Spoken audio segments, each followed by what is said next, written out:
Welcome to Blockchain in the Metaverse. I'm your host, futurist Amelia Kallman. Today, I have something really special for you. We are taking a trip to Singapore, where Token 2049 is currently taking place. Token 2049 is the premier crypto event where founders and executives of leading Web3 companies share their view on the market. The event shines a light on global developments while taking a unique and wide perspective on the ecosystem and its vast opportunities. Uniting entrepreneurs, developers, investors, enthusiasts, and the global media, this is where the crypto community decides what's next. To speak to us about what's next, I am thrilled to welcome two guests to this special two-part episode. John Burris is the president of MetaJuice and chief strategy and blockchain officer at Together Labs, owner of Imview, a market-leading social metaverse with millions of global users and one of the largest virtual economies in the world. Also joining us is Chris Jones, the head of business development at MetaJuice, a company building blockchain-driven assets that unlock the value of the metaverse where everyone can create, earn, own, and shape the future. MetaJuice is also the company behind VCore, which I look forward to learning more about today. Welcome to Singapore. Thank you all for being my guest today. Thank you, Amelia. Thank you for having us. So just to begin, would you tell us a bit about what Token 2049 is and why it's a must-attend event for MetaJuice? For sure. Token 2049 is, as you mentioned, a crypto-centric, blockchain-centric conference.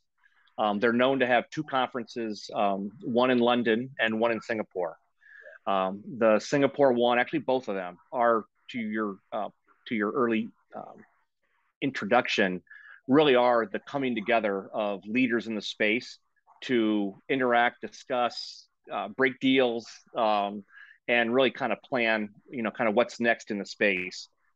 This conference, we've watched these Token 2049 conferences grow over the last 2 years, and they just keep getting bigger and bigger and bigger.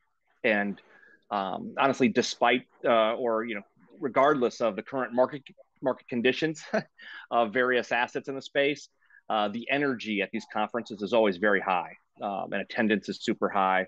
And we think coming to Singapore, given the stage of our business and our project, was just the right place to be, given it really is the coming together of leaders across exchanges and listing partners and tokens like VCore that'll be coming to market later this fall.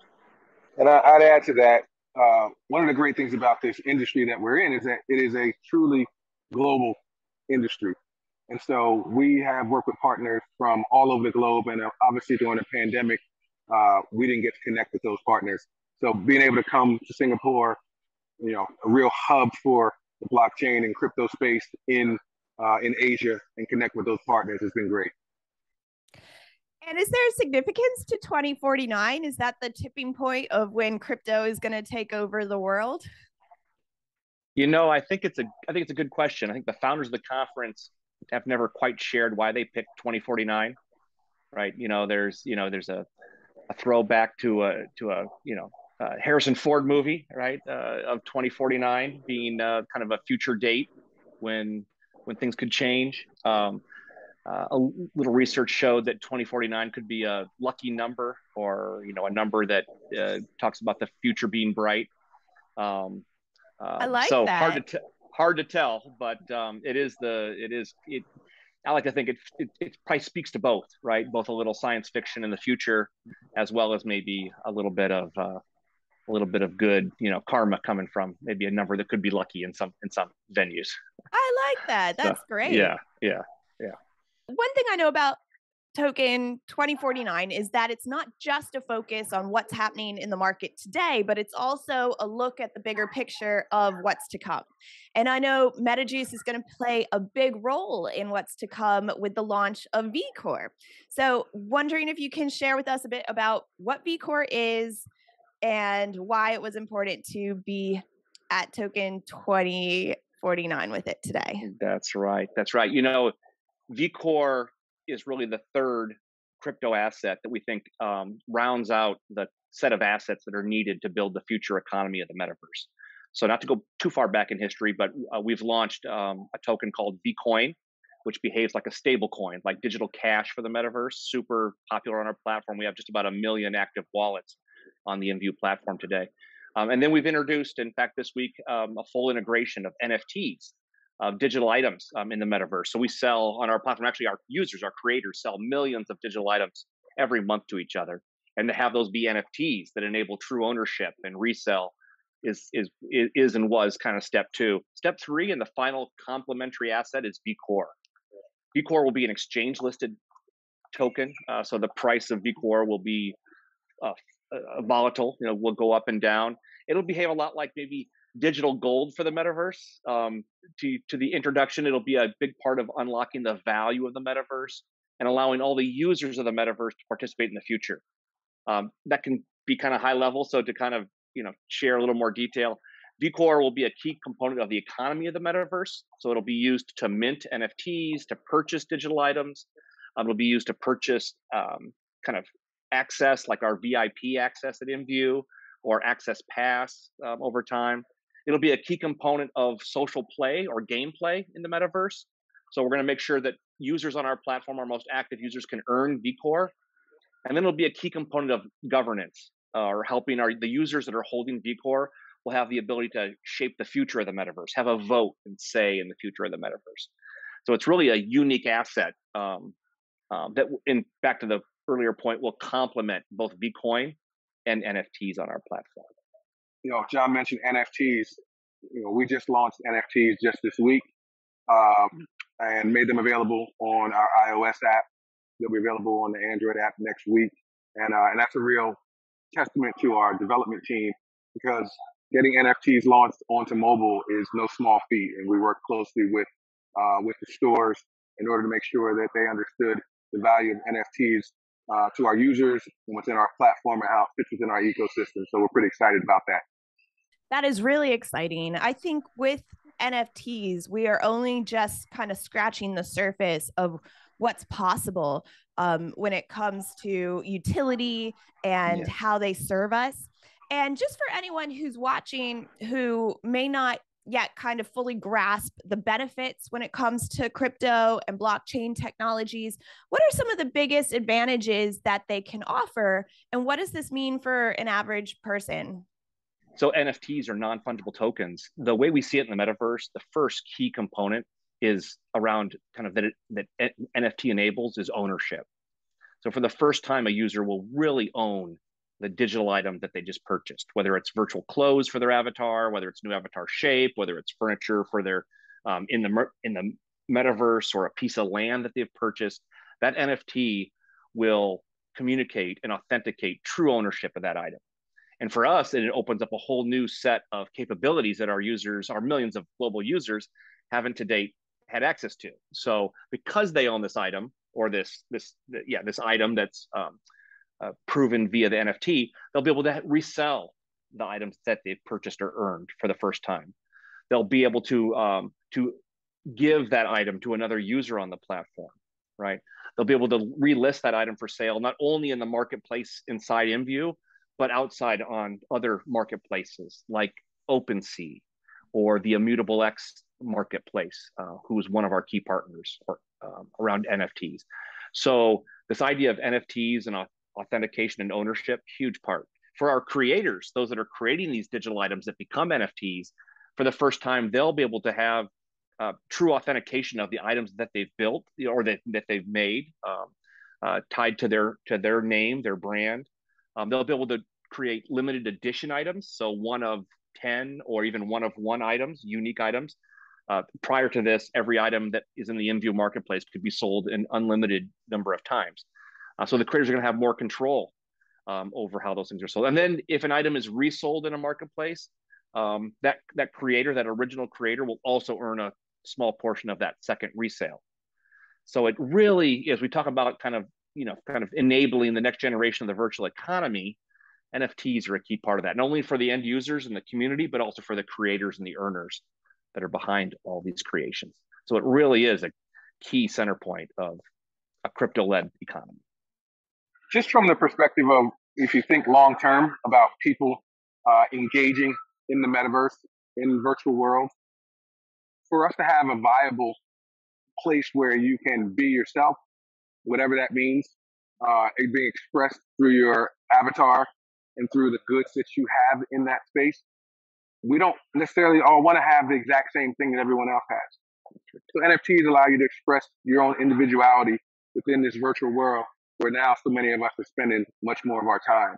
And so we're just at the very, very beginning of this, but being able to have NFTs and the ability to buy, own, sell NFTs really starts to tap into who we are as humans and how we engage with other people. And now we're able to do that in this virtual world.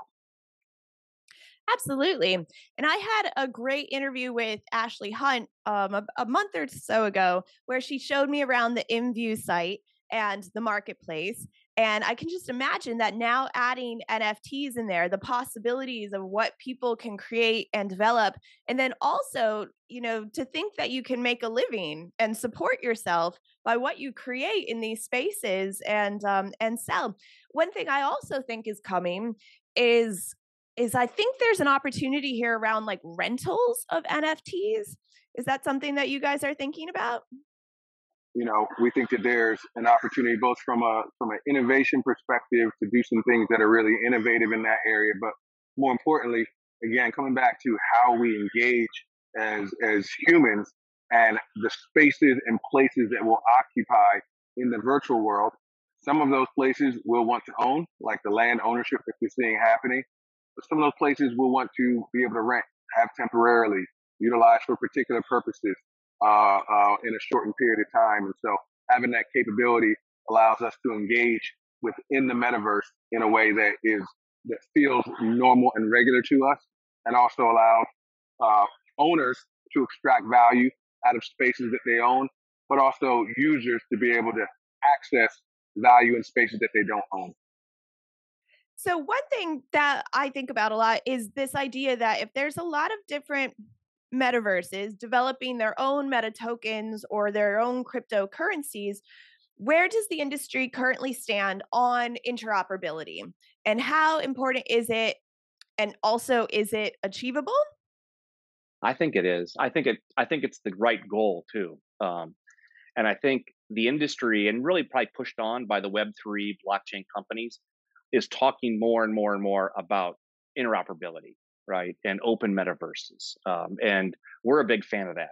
And I think the industry, what we're watching for, and I think it's happening more and more, is not just lip service, not just people talking about it, but actual collaboration and working together to make it happen. Because I think, Amelia, inside your question, I think is the right kind of question in there, which is, it's going to take work. These metaverses have to work together to make their various virtual worlds interoperable.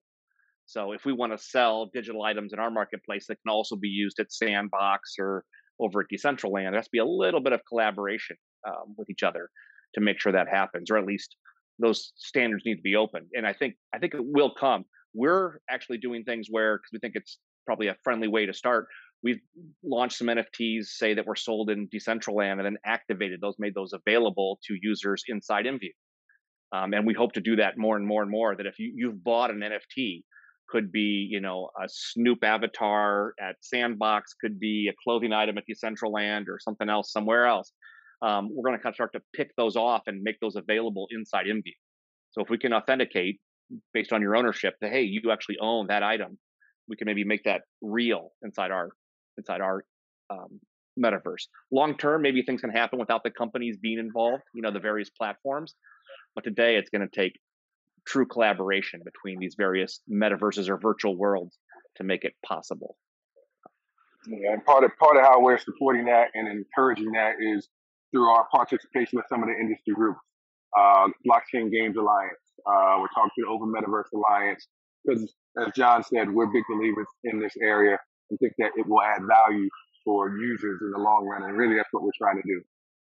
That's one of the things that really strikes me when I look at the speakers and the companies and the exhibitors involved in Token 2049, is there seems to be not just Web3 companies, but also Web2 companies who are moving into the future. And wondering if you have any kind of advice? Because I think, InView is one of the first Web2 platforms to incorporate Web3 technologies. And wonder if you could share a bit about what that journey's been like and what the learning curve and the adoption's been like, and if there's any advice you have for other companies looking to make that transition too. For sure, for sure. And I think you're picking up on one of the key themes that we're seeing out here in Singapore at the Token 2049 conference is that I think one of the big things in front of us, the industry, and we're certainly a part of it, is crypto is starting to and will in more and more cases go mainstream, right? And a big part of that, a lot of the industry believes, will happen when large existing, maybe we call them, Web 2 experiences, with large user bases start to incorporate crypto assets into that, just like we're doing at InView and with the aid of the MetaJuice team. I think it's not always easy to convert an existing economy and profitable business and think about, the way things work to a new model, because these crypto assets do open up a new model. It's not easy for a lot of companies to put more and more control or a say in the future of their platforms in the hands of their users, even though we all listen to our users and communities. It can be a little bit of a brave move. And on that theme of being brave, it's still early for this space, and a lot of companies have been watching and kind of waiting for the right time to jump in. We think we saw the opportunity early and invested heavily early on and have been working through it. And we think it's going to be worth it, right? And I think some of the proof points that it's working are things like, I mentioned earlier that we have already just about 1 million active wallets on our platform. We've got millions of global users, and to activate, a portion of them to have them use, in this case, Vcoin, soon NFTs, and then Vcore, and have just about 1 million users that have touched some form of crypto asset already on our platform. Compared to the rest of the crypto market or the crypto metaverse, those numbers are huge, right? Because we are tapping into an existing economy and user base.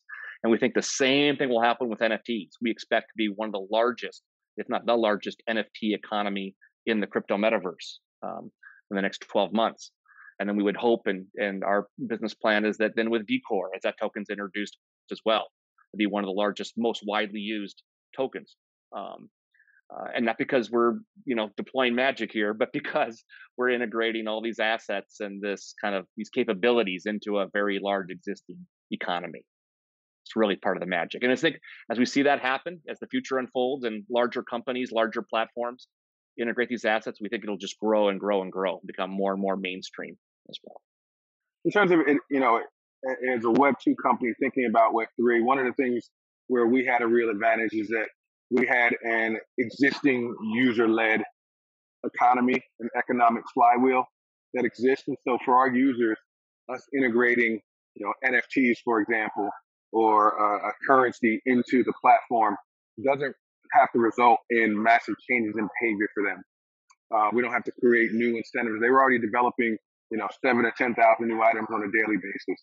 Now they're able to do that and be able to make those items in the NFTs, right? So they were already buying and selling and doing those things that most of the crypto projects out there are trying to create systems, tokenomic models, such that users engage in those behaviors that already were existing in our platform. And so that gives us a real, I would say, leg up, but also is a bit instructive for other Web 2 companies that are moving into Web 3, is to think about ensuring that whatever you're doing is going to enhance the utility for your users, because that's really at the core of any reason to get into crypto or NFTs in a significant way. Are you adding greater value for your users? I think that's great advice, is thinking about your users first and what is going to actually benefit them. I think a mistake that I'm seeing a lot of companies make is that kind of idea that we need to get on this bandwagon and starting to push things on their customers that the customers haven't even really asked for. So I think it's amazing, the use case, in that what you were saying about how this is an ecosystem that is already in existence, and it's just adding value to what's possible and expanding the offering as a whole. And I think that's a really inspiring story for other companies. And I'm sure that there's a lot of companies who are going to be calling MetaJuice and asking for your advice and partnerships and collaboration. And speaking of other companies, at Token 2049, are there any companies or speakers or exhibits that you're really excited to check out? Earlier we were watching the founder of Project Galaxy talk about their particular product and their project, and we really enjoyed that. Their platform that we've actually been using ourselves at MetaJuice, quite powerful, allowing you to use on-chain behavior to be able to drive value into whether it's acquiring users or driving loyalty amongst your users. That was one that I thought they've got a really powerful platform, and I was excited to see them. And then there are some others that are still coming up that we'll be checking out later on today and tomorrow over the course of the event. Yeah, I would share too, one that we maybe weren't expecting to bump into. There's quite a few players who are showing us really cool kind of, artificial intelligence based avatars that can come into your metaverse and interact with real people. So at InView, all of the avatars that you might meet in a room or any environment, there's a real person behind that avatar. And that's a core part of our experience. But there are some instances where it might be interesting to also introduce AI based, so computer led avatars, maybe to answer questions or to welcome new users, to show you around or to help you understand how to use the platform. So, we're not forcing that, but it is interesting to see how the future will evolve here, right? And that's some pretty cool things that they're coming to the metaverse and even to this crypto metaverse. Should be pretty interesting. Absolutely. Yeah, that's one of the things that I often talk about as a futurist when I'm talking about AI is this idea that inside the metaverse, not everyone you communicate with is going to be a human. There's AIs who can welcome you, who can, be your plus one when you walk into a nightclub so you don't feel like you're going in by yourself, somebody who knows you and can make you laugh and can be a friend. It's really interesting. And then I think it raises all kinds of questions too around, the rights of those avatars and how we as humans treat them. It's kind of like a Pandora's box of ethics when you stop to think about it. But it is really exciting, and I'm looking forward to seeing where all that goes. And just on that note, are there any other kind of main topics or themes that are being discussed that are surprising you, or anything that is really coming through as a top line theme that the industry is addressing at the moment? At least from our perspective, there's a number of topics around Web3 and gaming and the future of Web3 and gaming and how that's going to work. And so I'm personally quite interested in seeing a number of those panels and discussions. Yeah. One thing too that we're working on is we've obviously been integrating these crypto assets, Vcoin, NFTs, and soon Vcore into our existing metaverse. We'll start to expand that kind of off platform. So these NFTs can be purchased off platform. Vcoin can already, because of a unique SEC no action letter we have, be taken off platform. And same with Vcore. So we're actually talking to a lot of exchanges and listing partners and other kind of platforms where users might discover, engage with, acquire some of these assets, and bring them, kind of this idea back a little bit to the idea of interoperability across metaverses or ease of access to our platform. Because we do believe that long term, not every user or holder or user that touches Vcoin, NFTs, or Vcore will necessarily have to be InView users. So there's a lot of kind of evolution, I think, to happen there too, as more and more of these things not only become mainstream, but kind of work across various platforms. Well, and I think as a business plan, that is really smart, to be inclusive of everyone, because there is a whole potential market here that is the world. And, if we're going to get there by 2049, who better to lead it than you guys? Yeah, no, we definitely want to do our part, and we think too, there's a lot of awesome companies that are in the Web3 that are, I'll say, in the crypto metaverse space that have been pioneers in this space, and we love working with those guys and know them well, and we think we can also be a little bit of a Sherpa, right, or a little bit of lead the way for some of the Web2 companies that have been a little slower in some cases. to kind of really take a step into this space where we think the future is headed. So yeah, it's really I think that too, I'll share that's something that's unique, and you can see it here at all these conferences, certainly in Singapore, just how collaborative this entire industry is, right? It's not a dog eat dog world, or kind of half, a glass half, empty kind of play here. Everybody's working together and is very collaborative, and trying to really kind of build out this ecosystem, which is really refreshing and a great place to work. That is something that I think is really interesting, because just the nature of blockchain, it does need collaboration. It needs participants. It needs people to be involved for it to work. So I think that is a really exciting place to be.